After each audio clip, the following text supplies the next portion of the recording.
我们都知道这两天局势已经开始缓和了，中美之间传达出很多令人欣慰的消息，甚至越来越多的人能够看到和平的曙光。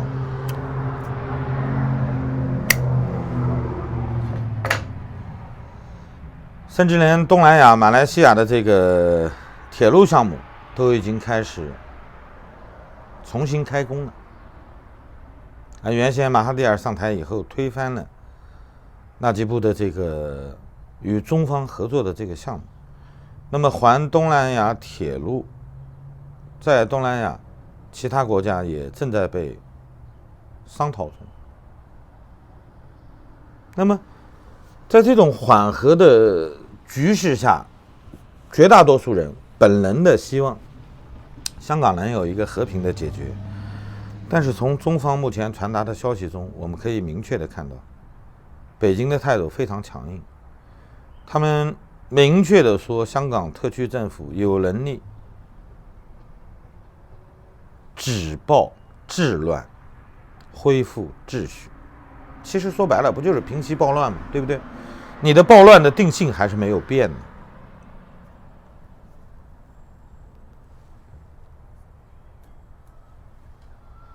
国际社会的压力并不小，而且缓和的迹象也很明显。那为什么他要冒天下之大不韪去干这个事儿呢？其实我相信绝大多数人都不希望，或者由衷的不相信习胖这个政权会顶着民意、顶着国际社会的这种屡次表达出来的善意去干这个事儿。但是我告诉你，他会干。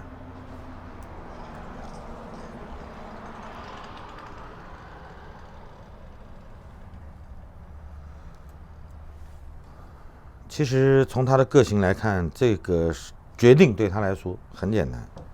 第一呢，他不迷信任何前领导人，无论是毛泽东还是邓小平。那么江泽民这帮人根本就不在他眼里，对吧？他看不起他们，他认为他们只是家奴，为他们打工，为他们维稳的。无论是江泽民还是胡锦涛，你做任何事情都是应该的。那你做的不好，我还会批你。那么他去拜访毛泽东曾经工作过的这些地方，其实他更是想借虎皮拉大旗，仅此而已。针对国际社会的传递过来的信号，他本能的认为6·4以后国际社会也没拿邓小平怎么样，凭什么到我这儿我连邓小平都不如啊？所以他心里会抱这种想法。其实最根本的问题还在内地。那么经过改革开放40年你可以把它认为7、8年开始，是吧？其实中国的改革以后要是回忆这段历史来写书的话，应该从76年开始，从华国锋经过这个10月政变稳定了他的权力之后，他开始与西方国家接触，就后来把他定罪叫洋要进的中国的改革从他开始到现在已经23年了。把政治斗争放一放，把经济工作当做一个重点。现在我们看到习胖说这个58个斗争，对吧？明确的可以看到，转了一圈，43年。那么40几年来，中国在改革的过程中一直是拿腐败当作润滑剂，认为改革必将伴随着腐败。为什么会有这种想法呢？因为我们知道走过战火的这一代领导人，他们是抛弃了中华民国，他们要建立一个人人平等、均富的这种新中国，其实本能的还是农民起义的那一套，只不过毛泽东给他披上了一个光鲜的外衣。从这个一大开始，或者说在陈独秀家组建的中国共产党开始，原先是一帮文人一帮失意的政客、军人或者叫军头，由他们玩的一个玩票性质的这么一个把戏，逐渐的走上了夺取政权的道路。他们分裂了国家，他们建立了国中之国，最终他们通过隐忍，通过联合各个山头，他们在兵疲民怨的时候，利用长久的抗战，利用民众对共产主义的不了解，利用国际社会中因为雅尔塔体系所带来的中美、苏美之间的划分，是吧？其实他们利用了一切可以利用的力量，一个是国际上的。那么美苏军事划分以后呢，美国人很实诚，装上船的军火也不运送到中华民国政府这一方了。原定的美元暂停了，开始调查了。当然我们知道这个里面涉及到一个选举，对吧？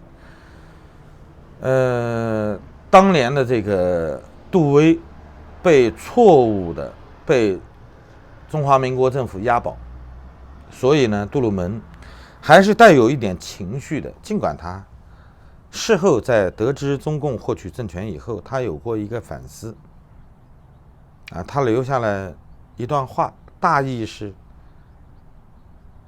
这是一个悲剧。其实这个悲剧中有他的贡献。那么对内当年开始搞的土改，吸引了广大的农村青壮年，包括国军中正在服役的战士，在战场被俘以后，很快就转化为共军这一方的力量。所以我们看到了战争史上非常蹊跷的一个淮海战役，共军越打越多，国军越打越少，整个战役很难从军事角度上来解释。那么其实报应呢也很快，对吧？这些参加土改的所谓解放的这些士兵，在宣传中他们是为了保卫土改的成果，对吧？共军把地分给你了，国军要是打回来了，要是赢了，这地又得收回去。你刚把地主富农杀了，国军回来立黄线就是一个前车之鉴你肯定不愿意再受二茬罪，对吧？只能一条道走到黑。那么土改开始到1952年人民公社化，中共又把土地完全收归国有了。所以我们看到整个中共在国际社会中，它是靠使诈术来获取政权的。无论在国际上当年欺骗国际社会，是吧？他对苏联动用了很多他们认为比较合适的表态。当然我们看到的更多类似于密约，对吧？到今天为止他也不可能完全解开这段历史。针对美方呢，他跟大家说他要建立一个美式民主。国际社会当年算是迷迷瞪瞪的、眼睁睁的看着这个政权，而且美方一直到内战结束也没有撤出设在南京的这种大使馆。到现在为止，我们还可以看到中国人经常在读的一篇文章叫《别了，斯图雷登，所有的善意最后都被放弃了。中共为了获得政权，他们采用了一切人类可以想到的办法，他们团结了或者说蒙骗了绝大多数人，其实还包括他们内部的一些干部。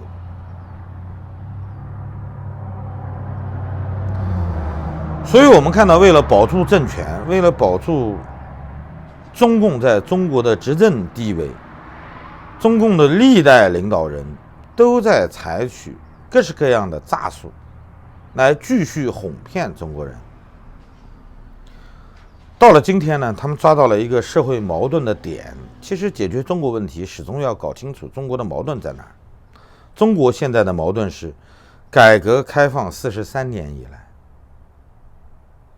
中国有很多人先富起来了。那么这些富起来的人，他们结成了自己的利益集团，他们贪占了因为改革开放带来的绝大部分国际社会给中国的这些财富，或者你把它说成是用中国的资源，用中国人辛勤的劳动换回来的这些美元。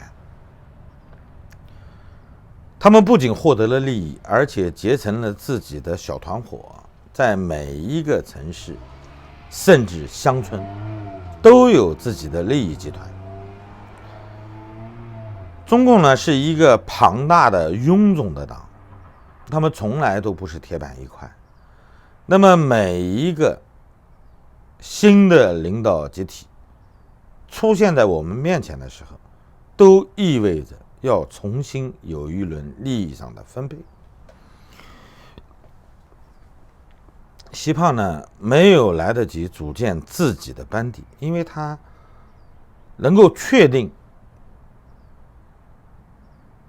他当领导人到现在为止不过也就11年的时间，他没有足够的时间去准备，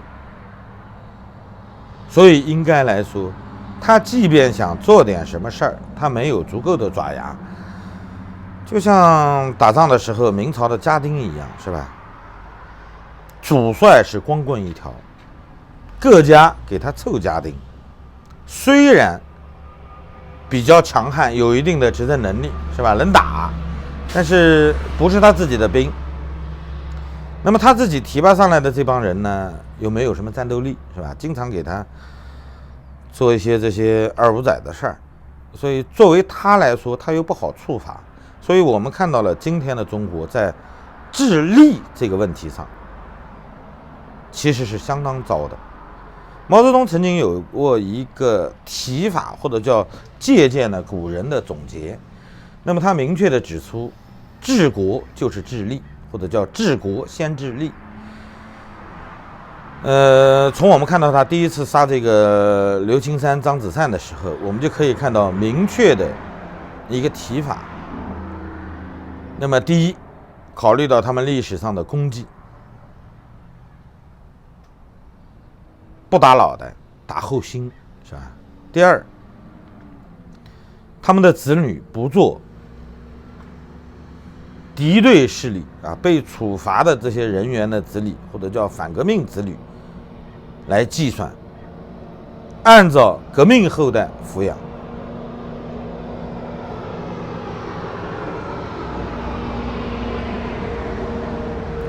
你就应该清醒地看到一点，中共早期的这些领导人，他们其实是有自己的一套方法来收买人心的。他们在处理的过程中，融入了中国传统文化的一些思想，最起码杀你，他还要让你心服口服，至少他有一个大义名分在那儿，逼着你对他感恩戴德，给你留一些念想。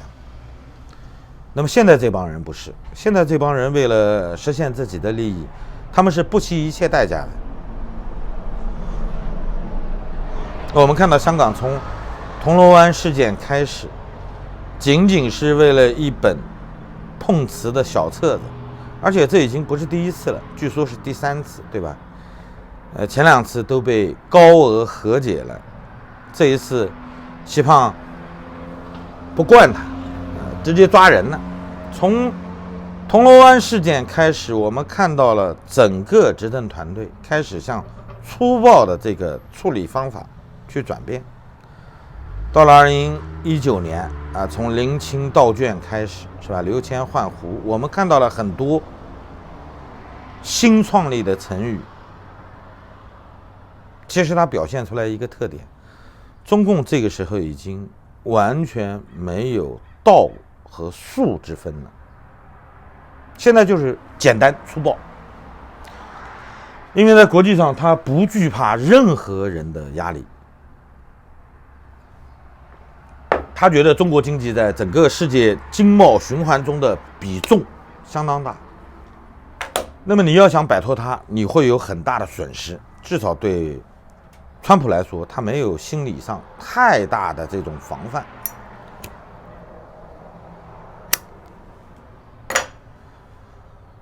他认为我日子不好过，你日子不见得比我好过多少。所以呢，其实中共对国际压力这一块看得不是很重。那么针对国内其实除了中共目前的执政团队，他们认为前朝权贵前权贵获得的利益过大，他们需要扭转这个态势，他们要在中国重新搞社会主义，搞真正的社会主义。他们要去除掉这些腐败的集团拦在他们路上的这些羁绊。其实从这个陕西这个别墅案，我们就应该能看得出来，习胖一共下了6次批文，其实都没处理好这个事儿。那么最后找后账了，把已经离休的这些省市领导都重新抓起来了，对吧？这说白了一句话，这就是政治上他没有能力，没有足够的手腕来管理整个国家。那么民间呢，其实我们知道更多的人是心怀不满的，他们始终想有一个经济上转换自己身份的可能。但是现在在中国创业越来越难，每一个挣钱的行业都有人垄断着，或者都有家族在垄断着。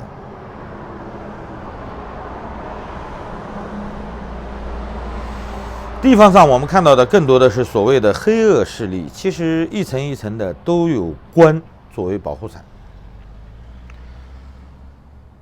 发动第2次文革的这种民意其实已经足够了。通过一场荡涤天下的群众运动，整肃中国的社会风气，这是有民众基础的，不是没有。中国人现在谈的不是民主，中国人谈的是不患寡而患不均。要跪，大家都跪着不能眼睁睁的说我们搞的是社会主义，然后呢，现在是权贵资本主义，是吧？谁都知道中国是假社会主义。那么整个民间这种怨气，它总是要有一个爆发点，是寻求一个更加民主化的社会，还是寻求一个人人表面上看起来至少是平等的社会？中共正在利用这股社会矛盾，他们把民众需要更加民主、更加法治、更加自由、更多的人权，逐渐引向权贵阶层在全社会中，在各级所享有的利益，是不是能通过群众运动来推翻它，建立一个强有力的党中央，继续中国共产党在中国执政的地位？其实归根到底还是一句话，习胖想做一个力挽狂澜的英雄，扶共产党于既倒。现实就这么简单，不要对他们抱有任何奢望。我们今天看到的一切没有什么蹊跷的，也没有什么值得我们去奢望的。中国未来的发展，它的路径非常的明确。习胖一定会在中共执政的最后环节发起一场群众运动。他不在乎国际社会的制裁，他也不在乎闭关锁国，他真正在意的是中国共产党能不能在他的领导下力挽狂澜，清理自身机体上的这些毒瘤，来继续统治中国。然后呢，他的形象被记在中国历史中。他一直有这么一个奢望，从2013年给他爹建陵开始，从他那个曾经是女学生的妈，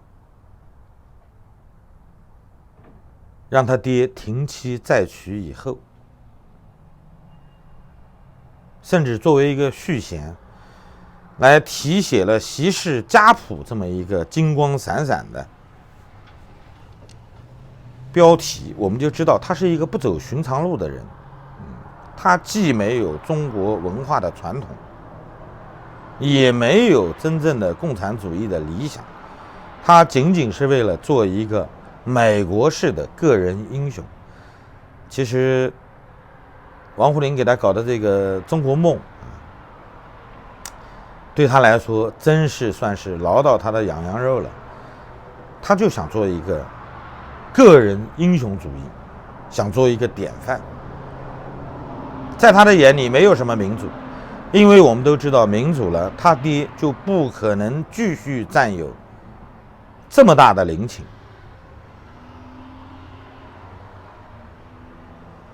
那么对未来，我们还有必要抱有那么善良的愿望吗？中国即将发生的一切，尤其是今年下半年要开始的一切，都是非常残酷的。你用再悲观的这种预判来设定它都不为过。我们没有可能避开习胖嘴里的惊涛骇浪。祝大家好运，再见。